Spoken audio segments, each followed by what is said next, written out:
Hello everybody, my name is Mario5514 and welcome back to another Splatoon Talk video. In this video we're going to be looking back at some of the previous updates in Splatoon 2's history. The game may be empty today, like not that many people are playing the game, but we're going to be seeing what changes Nintendo made in the Splatoon 2 era. If you end up enjoying the video, hit the like button, and if you end up liking the video, consider subscribing, and let's get started as we jump into version 1.3, which dropped on September 8th, 2017. And here's the notes that they've left us. The biggest changes in version 1.3 are adjustments to some special weapons as well as some main weapons. In addition to these, adjustments to improve performance of some sub-weapons have also been made. Along with this update, additional adjustments have been made to refine matchmaking criteria in ranked battles, so players with much closer power rating will get matched up even in the same rank. How much ranks rise or fall will be adjusted based on this criteria. The tendency for rank above S+ will not change with this update. The next update is scheduled in mid-October and will target performance improvement of some main weapons. Squid Research Lab. So yeah, originally Squid Research Lab was the one releasing the notes as well as the patch notes, unlike what Nintendo does themselves in Splatoon 3. So Squid Research Lab originally did it, and then Nintendo decided to do it themselves. So, that being said, let's see what they've given us. First up are changes to Salmon Run. So it's just basically like bug fixes they've done in this mode, since this mode is like very new at this time. So here's some of those changes. Changes made to the Stingray and Splashdown specials for multiplayer also apply to their use in Salmon Run. So what that means, how they function in multiplayer will function in that way in Salmon Run. So they'll basically be the same regardless of if you're playing in Salmon Run or in multiplayer like Turf War. Bombs thrown by the Steelhead will no longer land on top of Flyfish or Scrappers, so that's nice, I guess. Fixed an issue causing no damage to be dealt to steel eels hit with a stingray if the stingray shot inked any portion of the steel eel other than the pilot even slightly. So yeah, that got ironed out, which is a nice change. And the majority of the changes here are just bug fixes for certain weapons or any kind of like when picking up golden eggs. Like just those kinds of bug fixes. Next up are the changes to Splatfest. Fix an issue where during a Splatfest, all players you recently played with appeared in Inkopolis Square with a Splatfest tee with no slots filled in, regardless of the actual status of their Splatfest tee. So that got fixed, which is nice. And experience points required to fill in slots on Splatfest tees have been changed in the following ways. Originally, it took 4,000 XP to fill the first slot, 8,000 on the second one, and 12,000 on the third, adding up to a total of 24,000 points. Now, for all three slots, it is 7,500 points, which adds up to a total of 22,500, which is a total 1,500 point reduction, which is a nice change. And this was also carried over to the Splatfest tee in Splatoon 3, which we noticed as well. So that's a nice change. And last up are changes to multiplayer, which it's basically just bug fixes for certain weapons on certain maps, all of that. And here the adjustments are the changes that they've mentioned for multiplayer. Adjustments have been made to refine matchmaking criteria in ranked battles, so players with much closer power rating will get matched up even in the same rank. How much ranks rise or fall will be adjusted based on this criteria. The tendency for ranks above S+0 to be matched up will not change with this update. In ranked battle, regarding the special gauge increasing automatically based on mode-specific conditions, until now the special gauge would fill up regardless of the points required for the main weapon being used. Now, main weapons with a lower special gauge point requirement will have their gauges filled faster, and those with a higher point requirement will have their gauges filled more slowly. So this is just an overall fix to the game here, or to multiplayer. And the majority of the changes, like I mentioned, are just bug fixes to certain main weapons, specials, or like any actions that took place on certain maps. So that's nice. And of course we jump to the patch notes, which is only one main weapon change, and that's the Tri-Slosher. After several months of dealing with Tri-Slosher, with people running 2 to 3 of these weapons, maybe even 4 of them in having a quad Tri-Slosher comp, Nintendo said enough was enough. And yeah, they ended it here. Its max damage was reduced from 62 to 52, and its firing range was reduced by 9%, finally ending triple bucket meta in Splatoon 2 forever. Which we'll see a bit later in Splatoon 3. But yeah, Tri-Slosher meta is over, finally. Alright, and we have some special weapon changes, which there's a big list of them. First up is Stingray. where firing the Stingray continuously for 1.5 seconds will cause a shockwave to appear around the ink blast, significantly increasing its damage radius. So what that means is that if you keep holding down the ZR button, and after 1.5 seconds, the shockwave will appear, and its damage radius will be bigger. So Stingray just became one of the most broken specials in the game because of this change. And we're going to start seeing the special more often. And on top of that, they extended its firing duration by half a second, just in case, a bit of an insurance policy.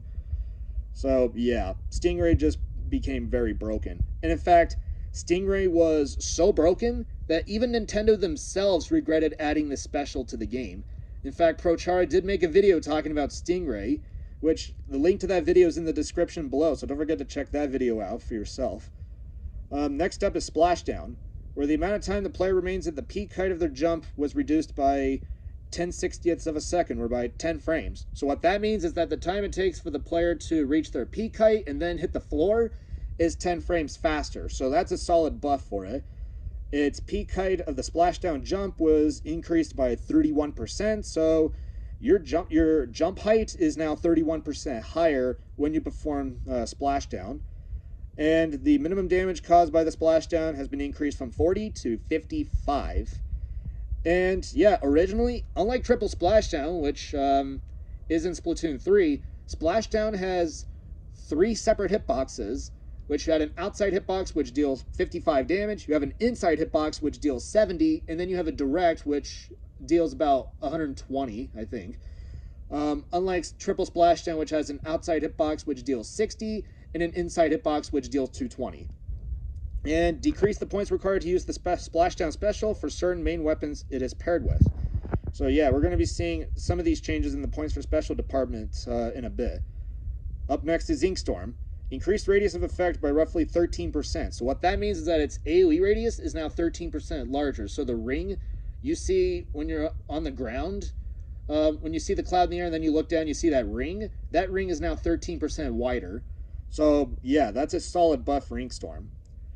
And on top of that, decreased points required to use the Inkstorm special for most main weapons it is paired with. So we're going to start seeing Inkstorm more often, as well as a bit more of Triple Splashdown. Next up is Baller, getting the most amount of buffs than any special in one update. Unlike most of these specials, which would get about between 1 to 3 changes, this special got up to 5. So here are the buffs. Made the Baller less likely to be knocked back when hit with an enemy attack. So basically, if you shoot at it, it'll be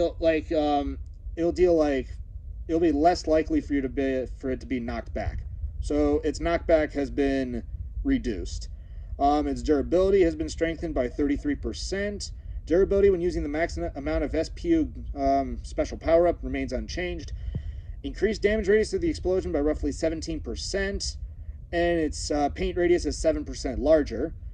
And the minimum damage caused by explosions has been increased from 30 to 55. And the power of the explosions have been increased to knock back opponents. So Baller just became an absolute tank in this update. And you're going to start seeing the special more often, which is kind of crazy here. So yeah. And of course, next up is Inkjet, which did finally get its nerfs. The size of the hitbox of the player using the Inkjet has been increased, making it easier for your opponents to shoot them down. So that's kind of a bit of a nice change there. Damage radius of the Inkjet shots hitting the ground was reduced by 17%, meaning that the 30 damage radius will be reduced from 60 units to 50 units, and the 50 damage radius will be reduced from 30 units to 25 units. And on top of that, its paint radius was reduced by 20%, going from 40 units to 32 units. So finally putting Inkjet in a more balanced position. However, the damage dealt to the player standing directly beneath the Inkjet's jets, basically exhaust, has been reduced by 75%. So originally, Inkjet could deal 2 damage per frame with the exhaust. Now it only deals half a damage per frame. So Inkjet lost its fun factor in exchange for becoming more balanced. So that's nice. So Inkjet's in a position where we see it as today in Splatoon 2. And last up is Ink Armor, finally getting its nerfs, where the period of invulnerability after the Ink Armor is destroyed has been shortened by 8 frames. So what that means is that if someone is able to shatter your armor, your invulnerability period is now 8 frames faster. meaning that your opponents will have a bit of a time to actually land damage on you and, kill you. So, yeah. So you got to be more careful with that. On top of that, when hit with more than 100 points of damage at once while Ink Armor is active, any damage exceeding 100 points is dealt to the player and now knocks them back significantly. So maximum amount of damage a user of Ink Armor can take is 80 from a shot that deals 180 damage. So what that means is that if you're hit by a weapon that deals over 100 damage, which is chargers and blasters, you will now be knocked back. So if a blaster lands a direct shot on you, not only will your Ink Armor shatter, but you will also be pushed back significantly. So you have a lot more knockback. Same with chargers. If they land a full charge on you, if they land a full charge shot on you, you will be knocked back significantly. So it's kind of like the same counterplay that Kraken has in Splatoon 1, which I'll talk about when I talk about Splatoon 1's history. So yeah, Ink Armor is finally in a bit of a balanced position, though Ink Armor is still a powerful special, though at least it has some counterplay to it, which is nice. And of course, we do have our sub-weapon changes. First up is Sprinkler. Of the 3 levels of ink spray the Sprinkler gives off after placement, duration of the medium level of ink spray was extended by 5 seconds. So that's nice. So yeah, Sprinkler has 3 firing durations, or 3 painting durations. So its medium level has been extended by 5 seconds. So that's a nice change. Next up is Point Sensor. Increased radius of effect by roughly 20%. So its AoE radius of when you're able to mark your opponents is now 20% larger. And on top of that, you have 15 frames less white ink after throwing the sub. So the delay until the start of ink recovery after throwing out the Point Sensor was reduced by 15 frames. So that's a solid change for Point Sensor. Next up is Splash Wall. Decreased time until deployment after throwing out the Splash Wall was reduced by half a second. So that's a nice buff for Splash Wall. Though, it does need... you will see more changes to the sub later in the future, so keep that in mind. And last up is Squid Beacon, where it got one of the biggest buffs in this update. So, unlike Sprinkler, which it got an ink consumption buff from 80 to 70%, Squid Beacon got a reduction from 90 to 75%. So Squid Beacon went from being one of the most ink-hungriest subs in the game to like a decent ink-hungry sub. Though, it's still very ink-hungry. It's not as ink-hungry as it was in Splatoon 1. So that's nice. So, yeah. We also have here are points for special changes. So, our splashdown weapons here include Sploosh-O-Matic, Blaster, Splat Roller, Ink Brush, and Goo Tuber. All got points for special buffs. Sploosh will go from 180 to 170. Blaster will same thing, from 180 to 170. Ink Brush will go from 170 to 160. Goo Tuber got minus 20 points for special, going from 180 to 160 as well. And yeah.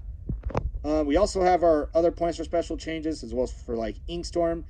E-Liter Scope will get Inkstorm at 170. Splatbrella will get Inkstorm at 160, which is kind of crazy there. And Carbonolar will get Inkstorm at 160 as well.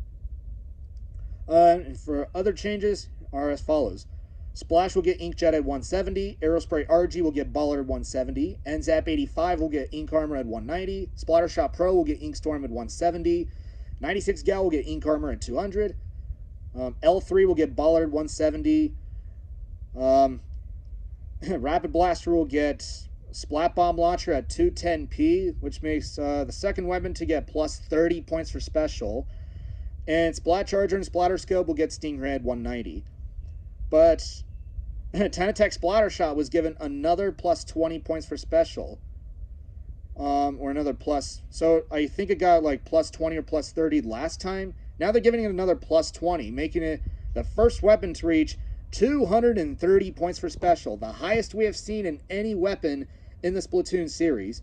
Keep in mind, Nintendo has never gone over 220p in Splatoon 3, as well as they didn't go over 220p in Splatoon 1. So yeah, we went from having the highest was 230 and the lowest was 160. And yeah, people said that this was a complete mess, and it wouldn't be until later that Nintendo would start to fix that or clean up the mess here. And it wouldn't be until later, keep that in mind. And other changes, as shown here.